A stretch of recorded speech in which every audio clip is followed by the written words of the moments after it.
और महाकाल लोक पर बात करने के लिए स्वामी रामदेव, बाबा रामदेव मेरे साथ इस वक्त जुड़ गए हैं। बाबा रामदेव, बहुत बहुत धन्यवाद। अद्भुत, अकल्पनीय, शानदार तस्वीरें देखिए, भव्य तस्वीरें आपने भी देखी होंगी। प्रधानमंत्री नरेंद्र मोदी की तस्वीरें, अद्भुत तस्वीरें, काशी के बाद काशी, केदारनाथ, अयोध्या और अब उज्जैन। बाबा रामदेव,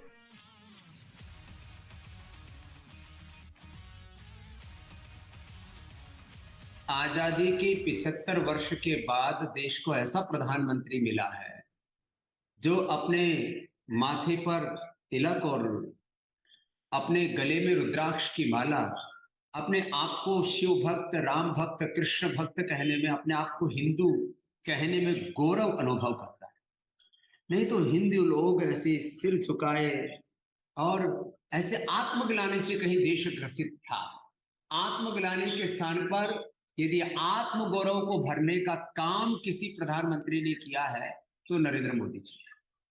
माने नरेंद्र मोदी जी का व्यक्तित्व ऐसा है, एक ऐसा देवतुल्य, एक ऐसे ऋषि कल्प, एक ऐसे राष्ट्र ऋषि। हमने उनको जब पतंजलि अमन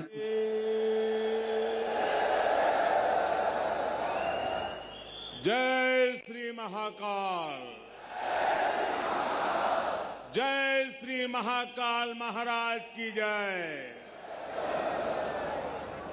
महाकाल महादेव, महाकाल महाप्रभु, महाकाल महारुद्र, महाकाल नमोस्तुते।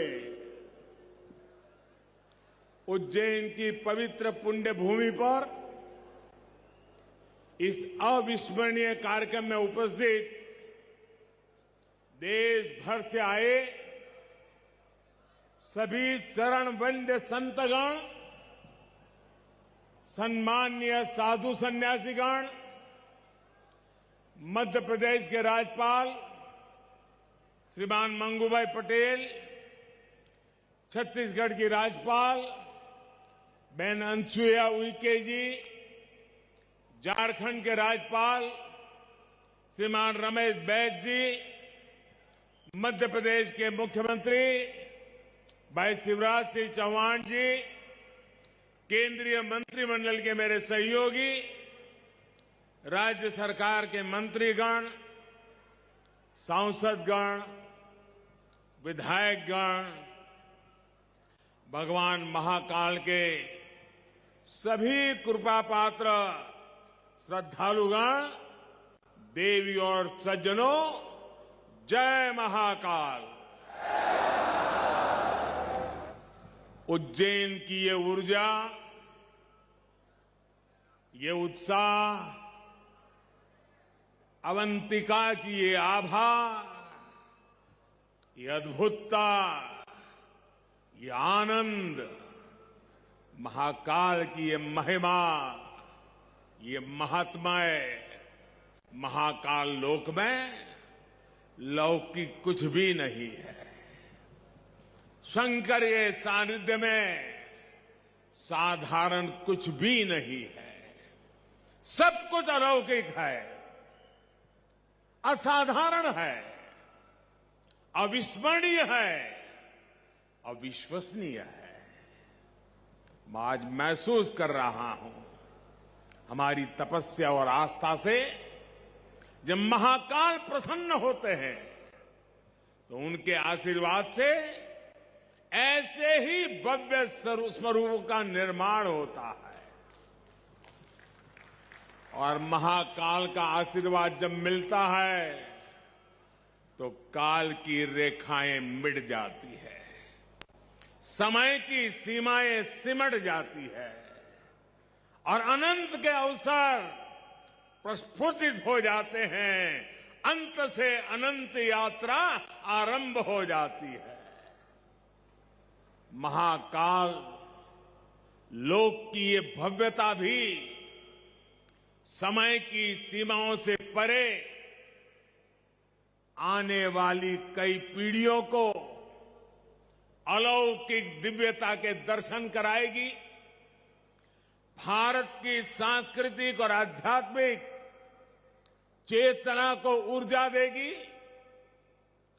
मैं इस अद्भुत अवसर पर राजाधिराज महाकाल के चरणों में शत शत नमन करता हूं। मैं आप सभी को देश और दुनिया में महाकाल के सभी भक्तों को हृदय से बहुत बहुत बधाई देता हूं। विशेष रूप से भाई शिवराज सिंह चौहान और उनकी सरकार, उनका मैं हृदय से अभिनंदन करता हूं, जो लगातार इतने समर्पण से इस सेवा यज्ञ में लगे हुए हैं।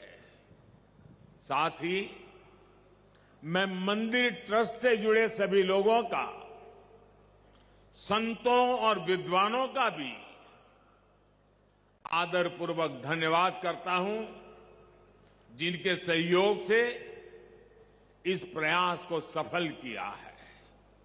साथियों, महाकाल की नगरी उज्जैन के बारे में हमारे यहां कहा गया है, प्रलयो न बाधते, प्रलयो न बाधते तत्र महाकालपुरी, अर्थात महाकाल की नगरी प्रलय के प्रहार से भी मुक्त है। हजारों वर्ष पूर्व जब भारत का भौगोलिक स्वरूप आज से अलग रहा होगा, तब से ये माना जाता रहा है कि उज्जैन भारत के केंद्र में है। एक तरह से ज्योतिषीय गणनाओं में उज्जैन न केवल भारत का केंद्र रहा है, बल्कि ये भारत की आत्मा का भी केंद्र रहा है।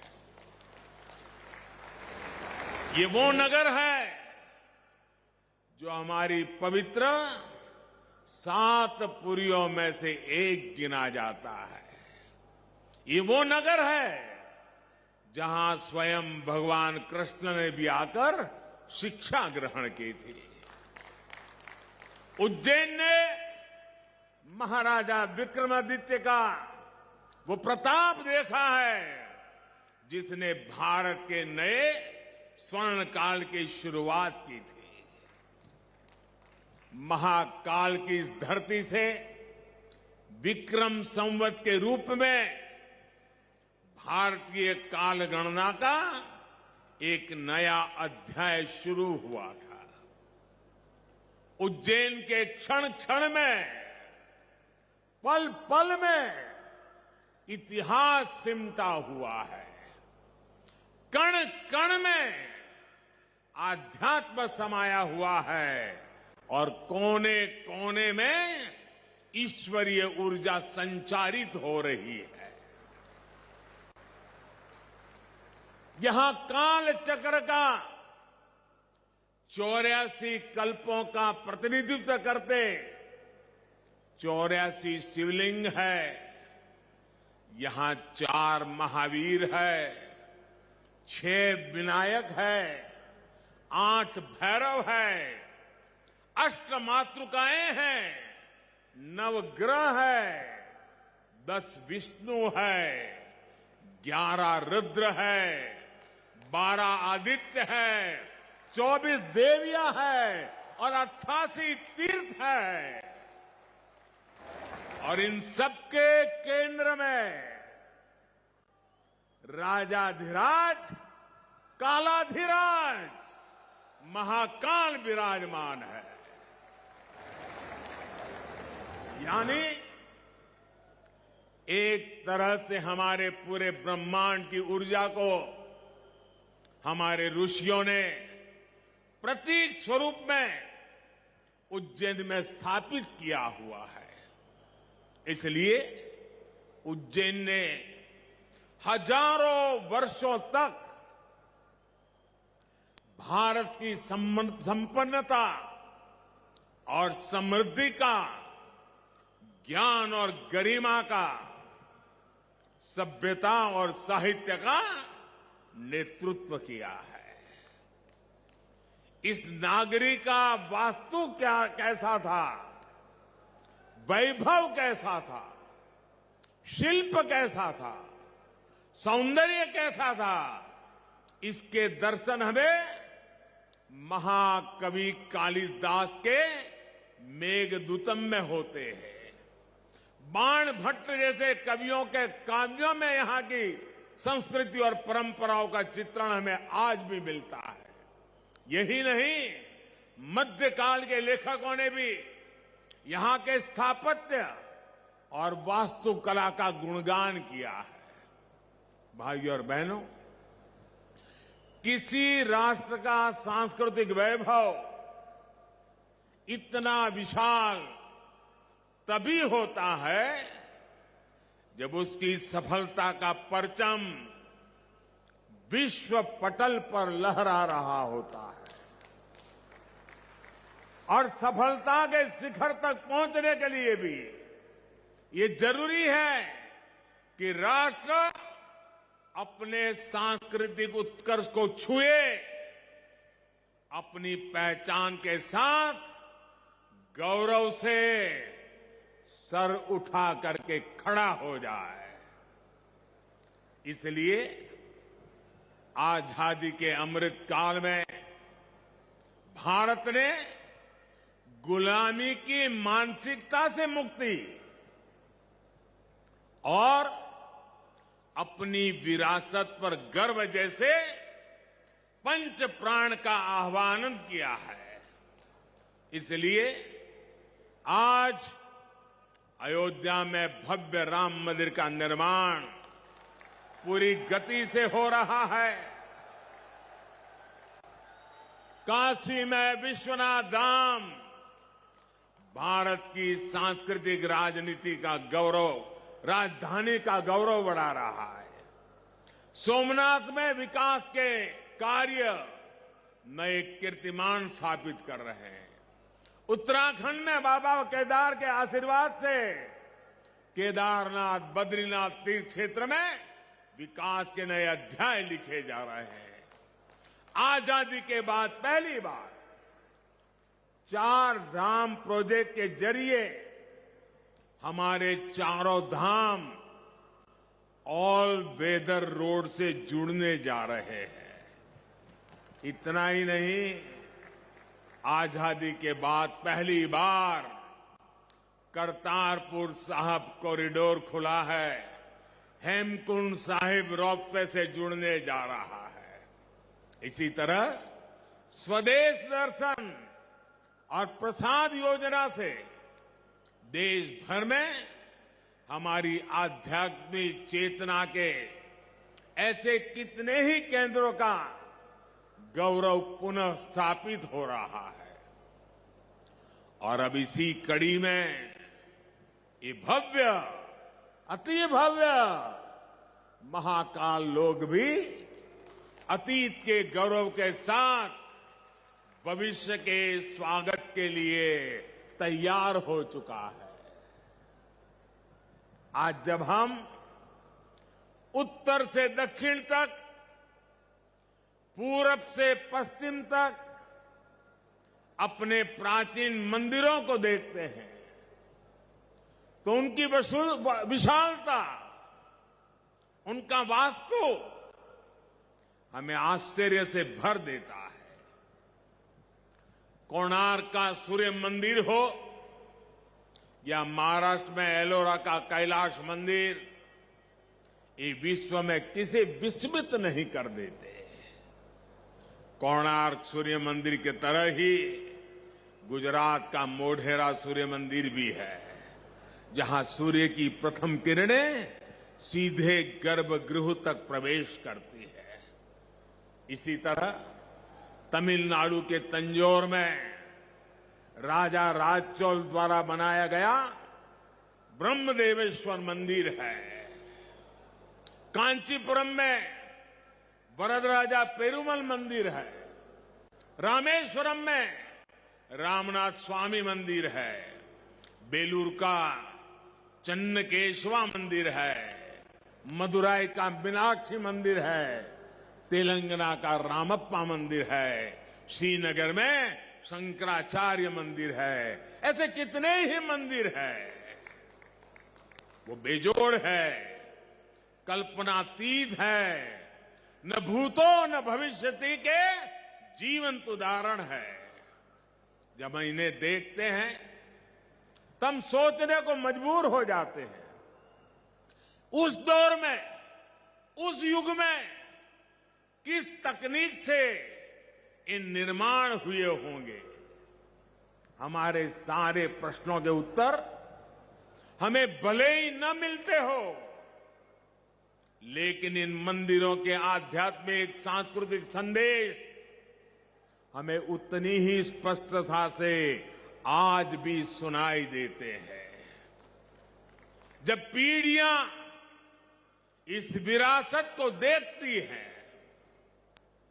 उसके संदेशों को सुनती हैं, तो एक सभ्यता के रूप में ये हमारी निरंतरता और अमरता का जरिया बन जाता है। महाकाल लोक में ये परंपरा उतने ही प्रभावी ढंग से कला और शिल्प के द्वारा उकेरी गई है। ये पूरा मंदिर प्रांगण शिव पुराण की कथाओं के आधार पर तैयार किया गया है। आप यहां आएंगे तो महाकाल के दर्शन के साथ ही आपको महाकाल की महिमा और महत्व के भी दर्शन होंगे। पंचमुखी शिव, उनके डमरू, सर्प, त्रिशूल, अर्धचंद्र और सप्तऋषि, इनके भी उतने ही भव्य स्वरूप यहां स्थापित किए गए हैं। ये वास्तु, इसमें ज्ञान का ये समावेश, ये महाकाल लोक को उसके प्राचीन गौरव से जोड़ देता है, उसकी सार्थकता को और भी बढ़ा देता है। भाइयों और बहनों, हमारे शास्त्रों में एक वाक्य है, शिवम ज्ञानम, शिवम ज्ञानम। इसका अर्थ है शिव ही ज्ञान है और ज्ञान ही शिव है। शिव के दर्शन में ही ब्रह्मांड का सर्वोच्च दर्शन है और दर्शन ही शिव का दर्शन है। इसलिए मैं मानता हूं, हमारे ज्योतिर्लिंगों का ये विकास भारत की आध्यात्मिक ज्योति का विकास है, भारत के ज्ञान और दर्शन का विकास है। भारत का यह सांस्कृतिक दर्शन एक बार फिर शिखर पर पहुंचकर विश्व के मार्गदर्शन के लिए तैयार हो रहा है। साथियों, भगवान महाकाल एकमात्र ऐसे ज्योतिर्लिंग है जो दक्षिण मुखी है। ये शिव के ऐसे स्वरूप है जिसकी भस्म आरती पूरे विश्व में प्रसिद्ध है। हर भक्त अपने जीवन में भस्म आरती के दर्शन जरूर करना चाहता है।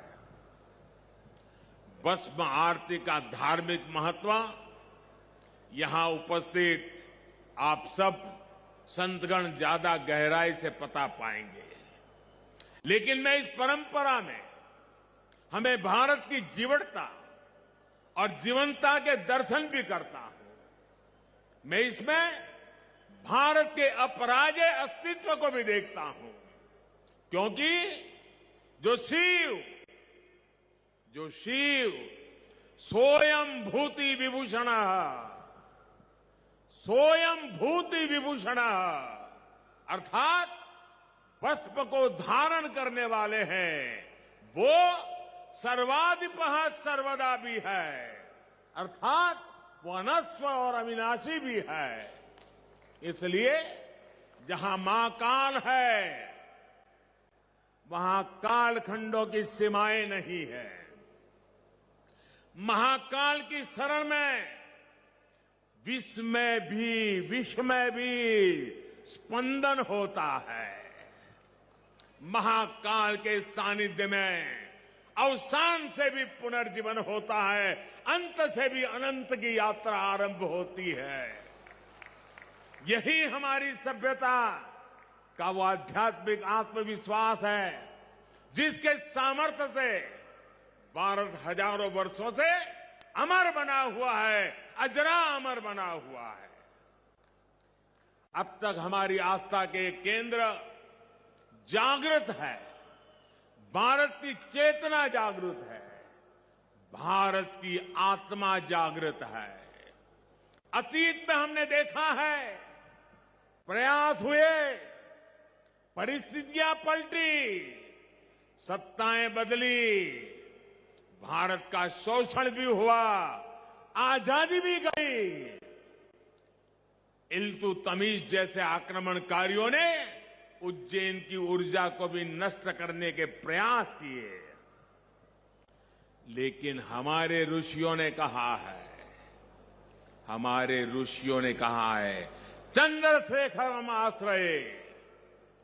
चंद्रशेखरम आश्रये मम किम करिष्यति व्ययम, अर्थात महाकाल शिव की शरण में अरे मृत्यु भी हमारा क्या कर लेगा। और इसलिए भारत अपनी आस्था के इन प्रामाणिक केंद्रों की ऊर्जा से फिर पुनर्जीवित हो उठा, फिर उठ खड़ा हुआ। हमने फिर अपने अमरत्व की वैसी ही विश्वव्यापी घोषणा कर दी।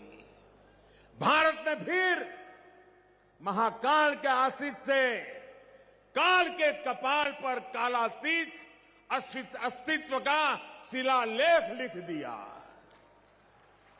आज एक बार फिर आजादी के इस अमृत काल में अमर अवंतिका भारत के सांस्कृतिक अमरत्व की घोषणा कर रही है।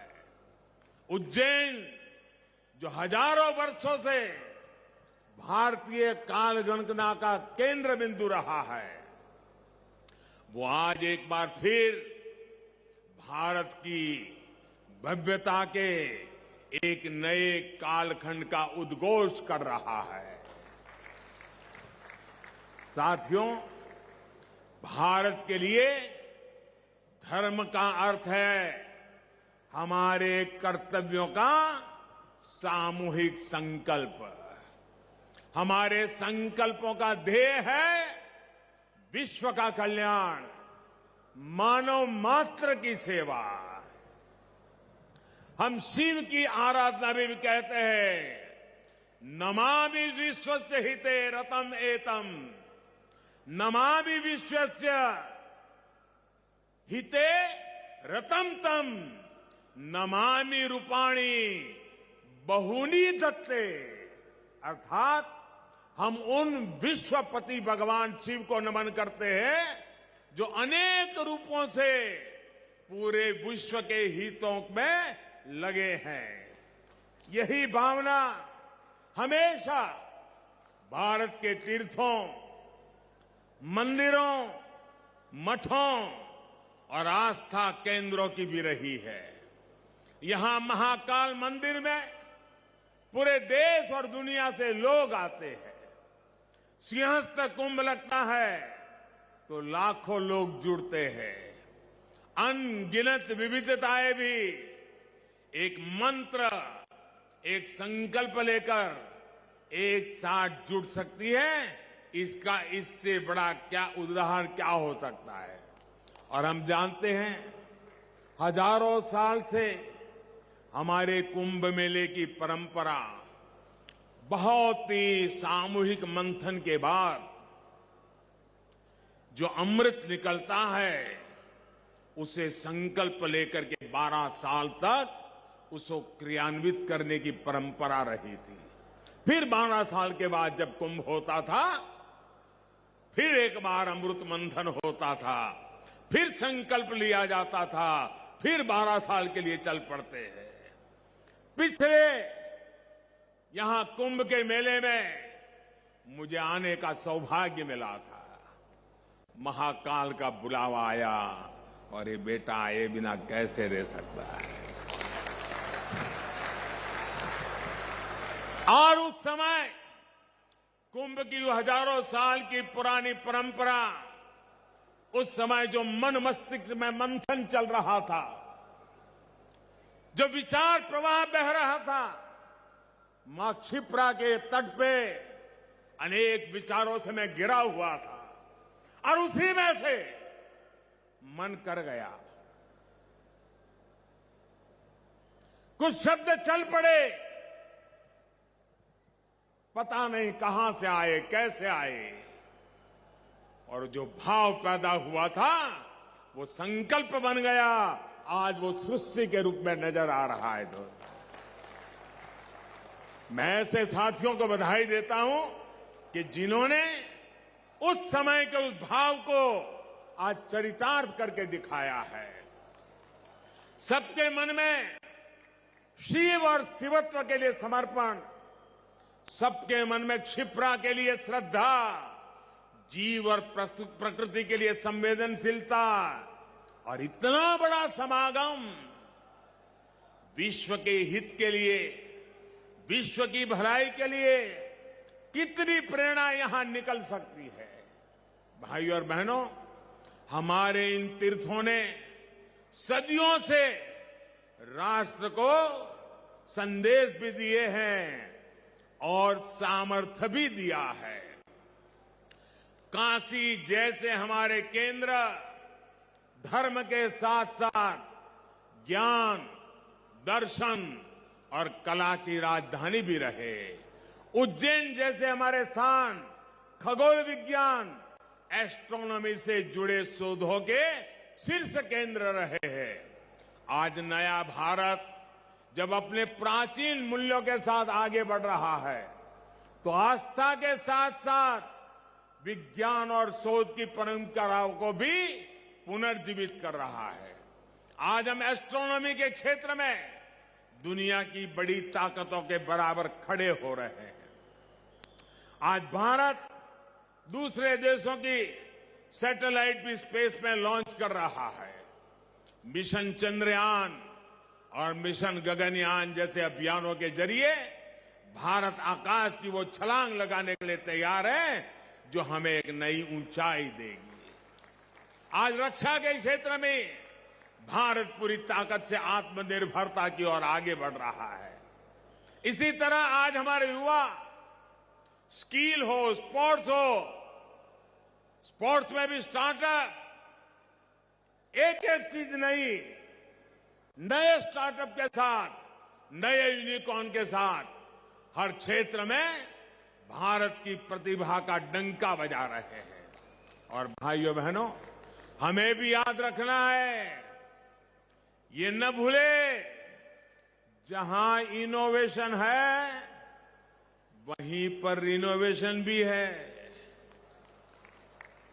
हमने गुलामी के कालखंड में जो खोया, आज भारत उसे रिनोवेट कर रहा है।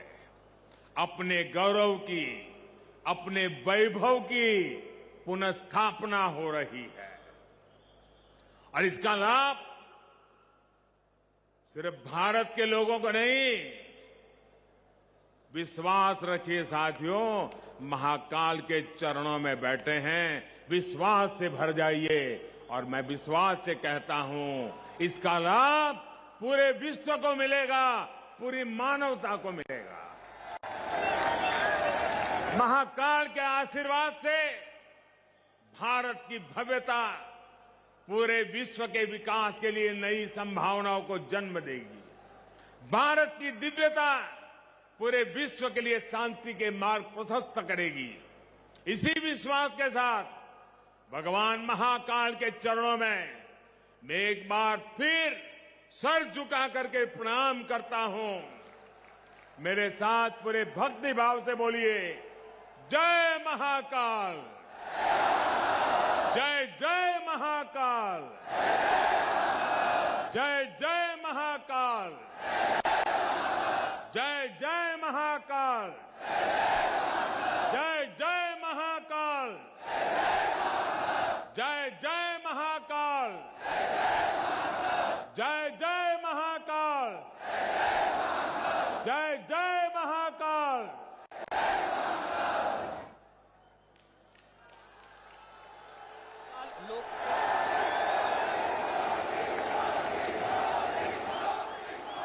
तो इसी के साथ महाकाल लोक के पहले चरण का लोकार्पण प्रधानमंत्री नरेंद्र मोदी की तरफ से। उन्होंने कहा, अद्भुत, अनुपम, अकल्पनीय, अविश्वसनीय, अविस्मरणीय। जिन शब्दों का इस्तेमाल प्रधानमंत्री नरेंद्र मोदी ने किया इस ऐतिहासिक क्षण पर, इस ऐतिहासिक पल पर, अद्भुत, अनुपम, अकल्पनीय, अविश्वसनीय, अविस्मरणीय। उन्होंने कहा कि सनातन सांस्कृतिक विरासत का गौरव स्थापित हो रहा है। गुलामी की मानसिकता से मुक्ति और सांस्कृतिक विरासत पर गर्व का यह क्षण है। भारत का गौरव बढ़ रहा है। उन्होंने कहा कि गुलामी की मानसिकता से मुक्ति और सांस्कृतिक विरासत पर गर्व का दिन है। छोटा सा ब्रेक ले रहे हैं, तुरंत हाजिर होंगे। छोटा सा ब्रेक।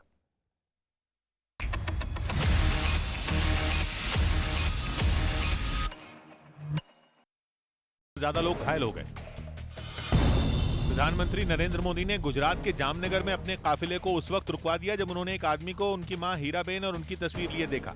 बाद में प्रधानमंत्री न केवल उस आदमी से मिले बल्कि उस तस्वीर पर अपने हस्ताक्षर भी किए। टेरर फंडिंग मामले में यूपी एटीएस ने राज्य के अलग अलग इलाकों से 8 संदिग्ध आतंकियों को गिरफ्तार कर लिया। दिल्ली के द्वारका इलाके में कारोबारी की बदमाशों ने गोली मारकर हत्या कर दी। उत्तर प्रदेश के बलरामपुर में राप्ती नदी के उफान पर आने से 10 से ज्यादा गांवों में पानी घुस गया, जिसके बाद लोगों को सुरक्षित जगह पर पहुंचाया गया। हरियाणा सरकार ने 1300 नई बसें खरीदने की मंजूरी दे दी। इसका फैसला मुख्यमंत्री मनोहर लाल खट्टर ने एक बैठक में लिया। 300 बसेस, मिनी बस और एसी बसेस ये सब ली गई हैं। छत्तीसगढ़ के धमतरी जिले में हाथियों के एक झुंड के रिहायशी इलाके में आने से लोग दहशत में आ गए। दिल्ली के पास गाजियाबाद में एक इमारत की 10वीं मंजिल से गिरकर महिला की मौत हो गई। भारत 28 और 29 अक्टूबर को संयुक्त राष्ट्र सुरक्षा परिषद की एक अहम बैठक की मेजबानी करेगा। मुंबई और दिल्ली में होने वाली इस बैठक में आतंकवाद के मुद्दे पर चर्चा होगी। छत्तीसगढ़ के बस्तर में कुछ लड़कियों से छेड़छाड़ का वीडियो वायरल हो गया, जिसके बाद पुलिस मामले की जांच में जुट गई। इस मामले में जो है थाना कोतवाली के द्वारा जो है कार्यवाही किया जा रहा है। दिल्ली के पास गाजियाबाद के लोनी इलाके में मुआवजे की मांग कर रहे किसानों की पुलिस के साथ झड़प हो गई, जिसके बाद पुलिस ने कुछ किसानों को हिरासत में ले लिया। पंजाब के जलंधर में मोबाइल फोन की चोरी के आरोप में कुछ लोगों ने 2 लड़कों की जमकर पिटाई कर दी। उत्तर प्रदेश के झांसी में आसमान से बिजली गिरने से 6 किसानों की मौत हो गई, जबकि 12 गंभीर रूप से घायल हो गए। जम्मू कश्मीर के बारामूला में वन विभाग की टीम ने पिछले कई दिनों से आतंक मचाने वाले एक तेंदुए को मार गिराया। सुप्रीम कोर्ट ने गाय को राष्ट्रीय पशु घोषित करने की मांग वाली याचिका पर सुनवाई से इनकार कर दिया। इस याचिका में गायों की सुरक्षा के लिए अदालत से यह अपील की गई थी कि वो केंद्र सरकार को इसे राष्ट्रीय पशु घोषित करने का आदेश दे। दिल्ली के पास गुरुग्राम में तालाब में नहाने गए 6 बच्चों की डूबने से मौत हो गई, जिसके बाद हरियाणा सरकार ने बच्चों के घर वालों को 2-2 लाख रुपए मुआवजा देने का ऐलान किया। क्योंकि जो शव है वो मिल चुके हैं। बिहार के बगहा में आदमखोर बाघ के मारे जाने के बाद उसका शव ले जाने के दौरान पुलिस पर हमला हो गया। इस मामले में 1000 से ज्यादा अज्ञात लोगों पर केस दर्ज किया गया। गुजरात में आम आदमी पार्टी के प्रदेश अध्यक्ष गोपाल इटालिया पर प्रधानमंत्री नरेंद्र मोदी के खिलाफ अपशब्दों के इस्तेमाल का आरोप लगा, जिसके बाद राष्ट्रीय महिला आयोग ने उन्हें नोटिस भेजकर गुरुवार को पेश होने का निर्देश दिया। गोपाल इटालिया के इस बयान पर बीजेपी भड़क गई और उसने आम आदमी पार्टी को निशाने पर लिया। जिस प्रकार के भाषा का प्रयोग प्रधानमंत्री जी के लिए किया है, आम आदमी पार्टी किस प्रकार की पार्टी है इसे दिखाता है। बीजेपी का हमला तेज हुआ तो संजय सिंह अपनी पार्टी का बचाव करने सामने आए। उन्होंने बीजेपी सांसद प्रवेश वर्मा का एक वीडियो जारी किया और उन पर केजरीवाल के खिलाफ अपशब्द कहने का आरोप लगाया। मुख्यमंत्री के लिए किस तरह की शब्दावली का प्रयोग कर रहा है। मुलायम सिंह ने गुरुग्राम के मेदांता अस्पताल में अंतिम सांस ली। उनके निधन की जानकारी मिलते ही गृह मंत्री अमित शाह और हरियाणा के सीएम मनोहर लाल खट्टर समेत कई बड़े नेता अस्पताल पहुंचे। राष्ट्रपति द्रौपदी मुर्मू और प्रधानमंत्री नरेंद्र मोदी ने मुलायम सिंह के निधन पर शोक जताया। मुलायम सिंह यादव जी, उनका जाना देश के लिए एक बहुत बड़ी क्षति है। प्रधानमंत्री नरेंद्र मोदी ने गुजरात के भरूच में कई विकास परियोजनाओं का उद्घाटन और शिलान्यास किया। पहला बल्क ड्रग पार्क गुजरात को मिला है।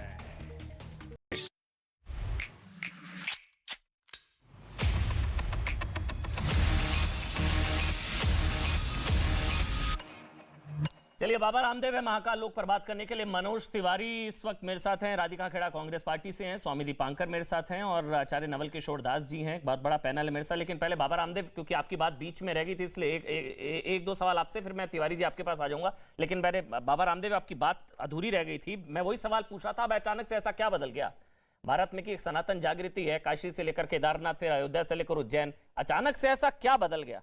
और मतलब इन चीजों को अब तक क्यों नजरअंदाज किया गया? बाबा रामदेव। देश में मैं इसको राजनीतिक विमर्श से ऊपर, थोड़ा राजनीतिक जो छीटा कसी उससे ऊपर देखना चाहता हूं। पहले मैं कुछ प्रधानमंत्रियों का बिना नाम लिए कहूं तो वो अपने आप को सेकुलर कहने में गौरव अनुभव करते थे। पहली बार कोई प्रधानमंत्री अपने आप को सनातनी कहने में, हिंदू कहने में, वेद परंपरा, ऋषि परंपरा का प्रतिनिधि कहने में और उस परंपरा को जीने में अपने आप को गौरव अनुभव करता है। एक बात। दूसरी बात कि इंटरनेशनल कम्युनिटी हमें क्या कहेगी कि किसी देश का प्रधानमंत्री मंदिर में जा रहा है, गंगा में स्नान कर रहा है, किसी देश का प्रधानमंत्री भगवान के सामने सर झुका रहा है, तो जो अपनी इंटरनेशनल एक जो काल्पनिक इमेज है या जो एक अपनी सेक्युलर इमेज है, वो अपने आप को वर्ल्ड लीडर बनाने के चक्कर में अपने एक अलग से सेक्युलर छवि बनाने की कोशिश करते थे। जबकि प्रधानमंत्री जी सनातनी होने के बावजूद, किसी तनातनी से दूर होने के बावजूद और एक तरफ देश की सांस्कृतिक विरासत को लेकर के, दूसरी तरफ देश की समृद्धि अर्थव्यवस्था को लेकर, शासन व्यवस्था को लेकर के, सुशासन को लेकर के, सभी दिशाओं में देश को आगे बढ़ा रहे हैं और वर्ल्ड लीडर है। माने पूरी वर्ल्ड की कम्युनिटी, चाहे वो यूक्रेन और रसिया का युद्ध हो, चाहे विश्व मंचों पर भारत का गौरव के साथ प्रतिनिधित्व करने की बात हो, आज भारत की बात विश्व मंचों पर यदि सुनी जा रही है और उसका किसी को गौरव है तो देश के प्रधानमंत्री। तो पहले वाले प्रधानमंत्रियों में एक कुंठा थी, कुछ को एक अपनी वैश्विक छवि धूमिल होने का एक, जिसको कहते कहीं एक आत्मग्लानि थी या एक भय था, एक खौफ था, बेखौफ होकर के और अपनी ऋषियों की परंपरा को आगे बढ़ाने का काम जो नरेंद्र मोदी जी ने किया, उसके लिए बड़ा दिल चाहिए, उसके लिए सनातन में एक अखंड निष्ठा कहते हैं पैसे की बर्बादी हो रही है। बाबा कहते हैं बाप पैसे की बर्बादी है, मंदिर से पेट भर रहा है क्या? एक और सवाल, फिर मैं आपको इजाजत दे दूंगा। बस एक और सवाल। पैसे की बर्बादी कहते हैं और फिर कहते हैं मंदिर से पेट थोड़ी ना भर रहा है। पैसे की बर्बादी, जब किसी प्रधानमंत्री जी के कपड़े जब कहते हैं कि विदेश में धुलने के लिए जाया करते थे, पैसे की बर्बादी जो है किसी मजहब विशेष के जो है लोगों को जब तनख्वाहें दी जाती थी उसमें नहीं होती थी। पैसे की बर्बादी हज यात्राओं में सब्सिडी दी जाती थी उसमें नहीं होती थी। पैसे की बर्बादी जब अलग अलग प्रकार से तुष्टीकरण की कितनी अलग अलग योजनाएं थी जो अलग अलग अल्पसंख्यकों के नाम पर किसी और विशेष निमित्त से जब होती थी, उसमें पैसे की बर्बादी नहीं होती। अब जब कुंभ होता है, जब सनातन के गौरव की बात होती है, उसमें पैसे की बर्बादी कैसे हो जाती है? और इसमें यदि आप पूरे देश का बजट देखते हैं, यदि केंद्र सरकार का यदि 20 लाख करोड़ का बजट होता होगा तो इस तो पूरी योजना के अंदर यदि उसका बजट का अंश देखेंगे, यहाँ बजट का प्रश्न ही नहीं, यहाँ प्रश्न है श्रद्धा का, प्रश्न है गौरव का, प्रश्न है विश्वास का, प्रश्न है कि आपके दिल में अपने पूर्वजों की प्रतिनिष्ठा क्या है, निष्ठा का प्रश्न है, इसलिए पैसे का प्रश्न है ही नहीं, पैसे से सब काम नहीं। चलिए, बहुत बहुत धन्यवाद बाबा रामदेव, आपने समय निकाला। बहुत बहुत धन्यवाद, आपने समय निकाला न्यूज़ 18 इंडिया के लिए। बहुत बहुत शुक्रिया आपका।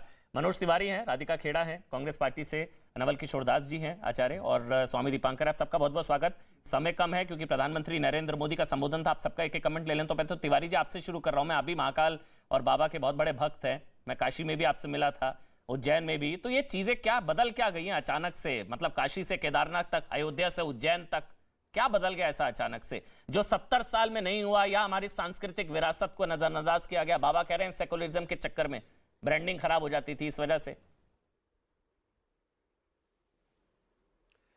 नहीं, देखिए, मुझे लगता है कि ये जो आपका आज का टाइटल है अमन भाई, कि मोदी जी के 8 साल, सनातन के स्वर्ण काल, ये सबके जुबान पे है। जिसने भी ये लाइन ली है उसको मैं बारंबार प्रणाम करता हूँ।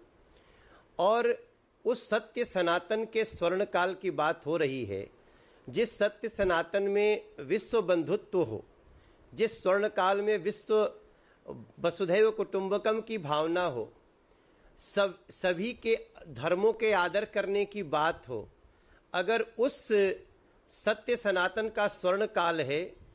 बाबा विश्वनाथ के मंदिर को हमने सजते हुए देखा, हमने केदारनाथ जी के बाबा के धाम को संवरते हुए देखा।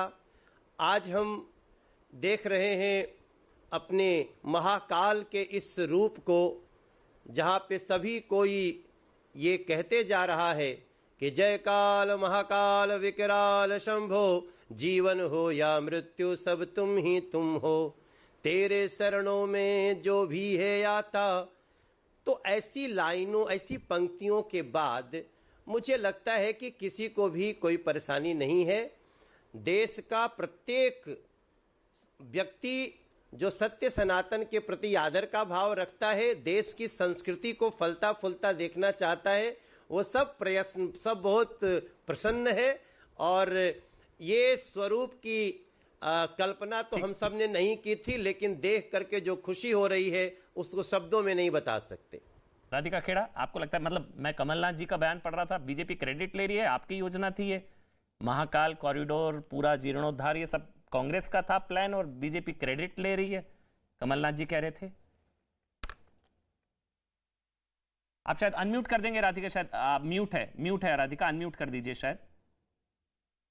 फटाफट से मैं अपनी बातें रख देती हूँ। जिस तरीके से आपके शो पे शुरुआत से ही लाला रामदेव ने देश को एक बार फिर गुमराह करने का काम किया। एक बार तब भी किया था जब कहा था कि डॉलर 40 रुपए के आसपास आ जाएगा, और आज फिर किया। सबसे पहली बात उन्होंने बोली, इस देश के कभी किसी प्रधानमंत्री ने रुद्राक्ष नहीं पहना, टीका नहीं लगाया। वो भूल गए जी, एक मुखी रुद्राक्ष की माला पहनती थी इंदिरा गांधी जी।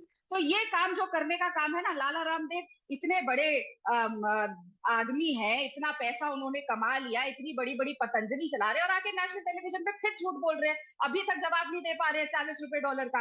फिर दूसरी बात, यहाँ पे बैठे तिवारी साहब दिल्ली के सांसद हैं, मैं भी दिल्ली से आती हूँ, इनके इलाके में भी बहुत बार घूमी हूँ। अभी ये कह रहे थे कि इस देश में सब धर्म साथ मिलकर रह रहे हैं, आदर हो रहा है। सर, आप ही के साथ ही सांसद हैं परवेश वर्मा साहब, जिनके पिताजी मुख्यमंत्री भी होते थे। आप लोग बड़ी बड़ी बातें करते हैं ना, परिवारवाद वाले, परिवारवाद का जीता जाता एग्जाम्पल है, जिन्होंने अभी कहा कि मुसलमानों से कुछ मत खरीदो, मुसलमानों का बहिष्कार करो। ये सबका साथ की बात कर रहे थे, ये सब धर्मों का साथ रहने की बात कर रहे थे।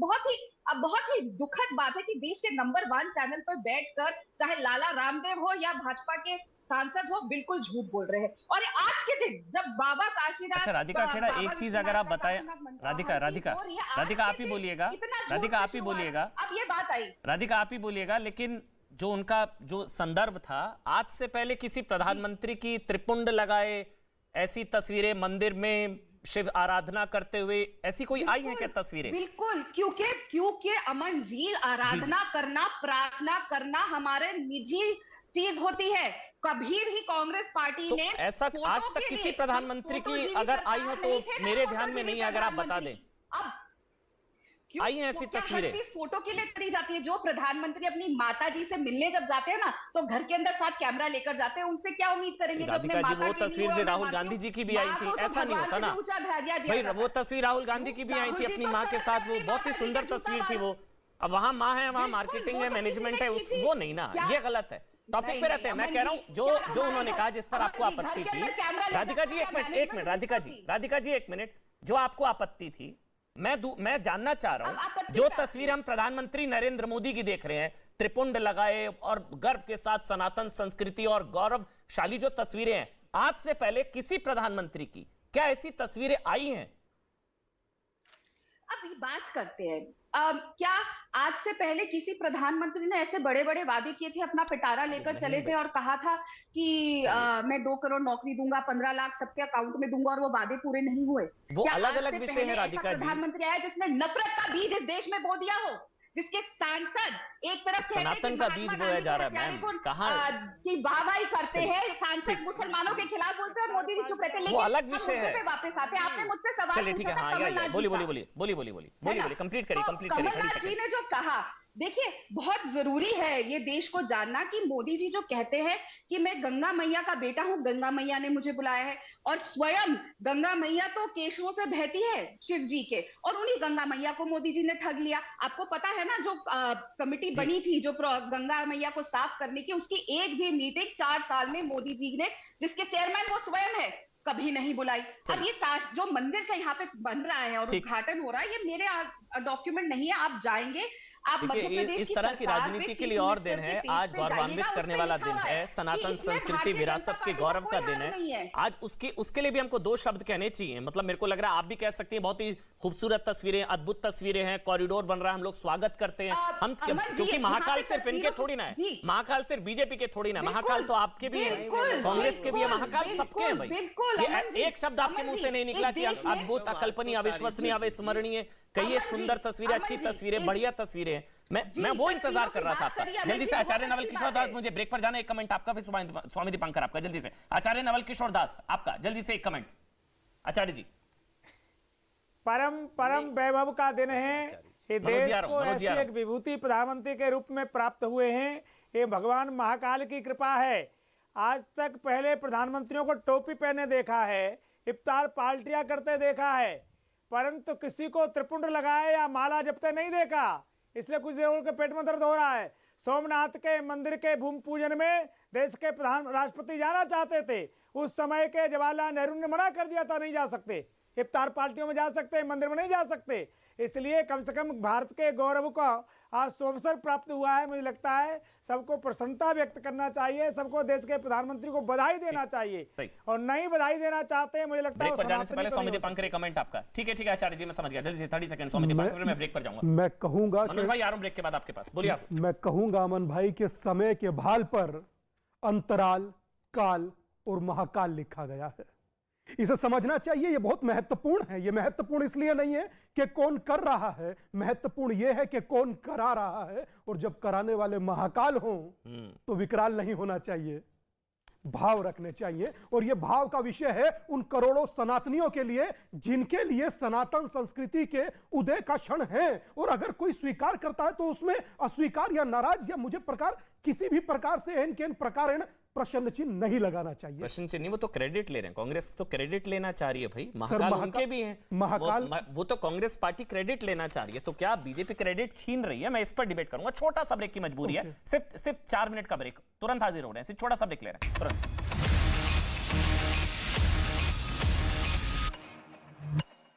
को सही ठहराया गया था। दिल्ली के लाहौरी गेट इलाके में एक इमारत गिर गई। इस हादसे में एक बच्ची समेत 3 लोगों की मौत हो गई, जबकि 8 से ज्यादा लोग घायल हो गए। प्रधानमंत्री नरेंद्र मोदी ने गुजरात के जामनगर में अपने काफिले को उस वक्त रुकवा दिया जब उन्होंने एक आदमी को उनकी मां हीराबेन और उनकी तस्वीर लिए देखा। बाद में प्रधानमंत्री न केवल उस आदमी से मिले बल्कि उस तस्वीर पर अपने हस्ताक्षर भी किए।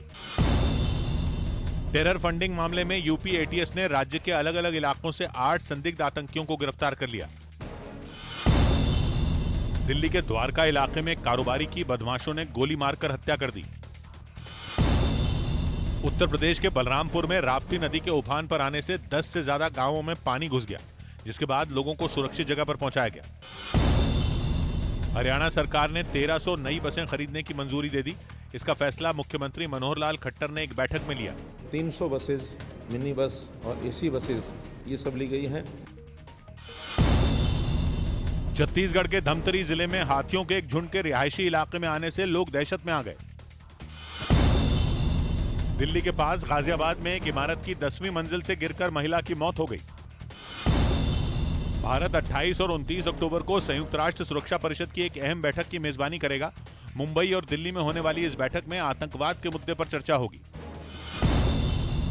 छत्तीसगढ़ के बस्तर में कुछ लड़कियों से छेड़छाड़ का वीडियो वायरल हो गया, जिसके बाद पुलिस मामले की जांच में जुट गई। इस मामले में जो है थाना कोतवाली के द्वारा जो है कार्यवाही किया जा रहा है। दिल्ली के पास गाजियाबाद के लोनी इलाके में मुआवजे की मांग कर रहे किसानों की पुलिस के साथ झड़प हो गई, जिसके बाद पुलिस ने कुछ किसानों को हिरासत में ले लिया। पंजाब के जलंधर में मोबाइल फोन की चोरी के आरोप में कुछ लोगों ने 2 लड़कों की जमकर पिटाई कर दी। उत्तर प्रदेश के झांसी में आसमान से बिजली गिरने से 6 किसानों की मौत हो गई, जबकि 12 गंभीर रूप से घायल हो गए। जम्मू कश्मीर के बारामूला में वन विभाग की टीम ने पिछले कई दिनों से आतंक मचाने वाले एक तेंदुए को मार गिराया। सुप्रीम कोर्ट ने गाय को राष्ट्रीय पशु घोषित करने की मांग वाली याचिका पर सुनवाई से इनकार कर दिया। इस याचिका में गायों की सुरक्षा के लिए अदालत से यह अपील की गई थी कि वो केंद्र सरकार को इसे राष्ट्रीय पशु घोषित करने का आदेश दे। दिल्ली के पास गुरुग्राम में तालाब में नहाने गए 6 बच्चों की डूबने से मौत हो गई, जिसके बाद हरियाणा सरकार ने बच्चों के घर वालों को 2-2 लाख रुपए मुआवजा देने का ऐलान किया। क्योंकि जो शव है वो मिल चुके हैं। बिहार के बगहा में आदमखोर बाघ के मारे जाने के बाद उसका शव ले जाने के दौरान पुलिस पर हमला हो गया। इस मामले में 1000 से ज्यादा अज्ञात लोगों पर केस दर्ज किया गया। गुजरात में आम आदमी पार्टी के प्रदेश अध्यक्ष गोपाल इटालिया पर प्रधानमंत्री नरेंद्र मोदी के खिलाफ अपशब्दों के इस्तेमाल का आरोप लगा, जिसके बाद राष्ट्रीय महिला आयोग ने उन्हें नोटिस भेजकर गुरुवार को पेश होने का निर्देश दिया। गोपाल इटालिया के इस बयान पर बीजेपी भड़क गई और उसने आम आदमी पार्टी को निशाने पर लिया। जिस प्रकार के भाषा का प्रयोग प्रधानमंत्री जी के लिए किया है, आम आदमी पार्टी किस प्रकार की पार्टी है इसे दिखाता है। बीजेपी का हमला तेज हुआ तो संजय सिंह अपनी पार्टी का बचाव करने सामने आए। उन्होंने बीजेपी सांसद प्रवेश वर्मा का एक वीडियो जारी किया और उन पर केजरीवाल के खिलाफ अपशब्द कहने का आरोप लगाया। मुख्यमंत्री के लिए किस तरह की शब्दावली का प्रयोग कर रहा है। मुलायम सिंह ने गुरुग्राम के मेदांता अस्पताल में अंतिम सांस ली। उनके निधन की जानकारी मिलते ही गृह मंत्री अमित शाह और हरियाणा के सीएम मनोहर लाल खट्टर समेत कई बड़े नेता अस्पताल पहुंचे। राष्ट्रपति द्रौपदी मुर्मू और प्रधानमंत्री नरेंद्र मोदी ने मुलायम सिंह के निधन पर शोक जताया। मुलायम सिंह यादव जी, उनका जाना देश के लिए एक बहुत बड़ी क्षति है। प्रधानमंत्री नरेंद्र मोदी ने गुजरात के भरूच में कई विकास परियोजनाओं का उद्घाटन और शिलान्यास किया। पहला बल्क ड्रग पार्क,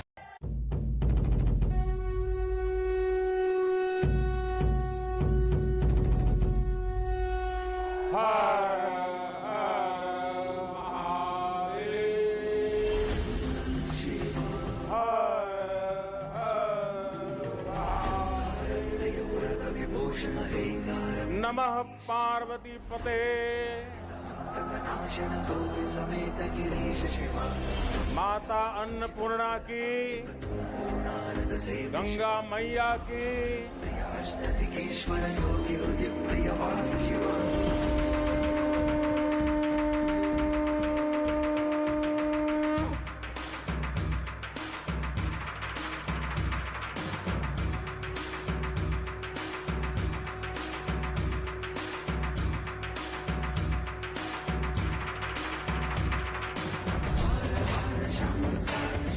तो मोदी के 8 साल, सनातन का स्वर्ण काल और सनातन का सूर्योदय, विपक्ष में भय, क्रेडिट कार्ड, इसमें भी महाकाल लोक पर भी क्रेडिट कार्ड। मनोज तिवारी हैं, राधिका खेड़ा हैं, महंत नवल किशोर दास जो कि अखाड़ा परिषद से हैं और स्वामी दीपांकर है। बोलिए तिवारी जी, आप ब्रेक से पहले बोलना चाह रहे थे, मैं आपके पास आ नहीं पाया था। बोलिए, आपने राधिका खेड़ा को सुना, बोलिए अब आप।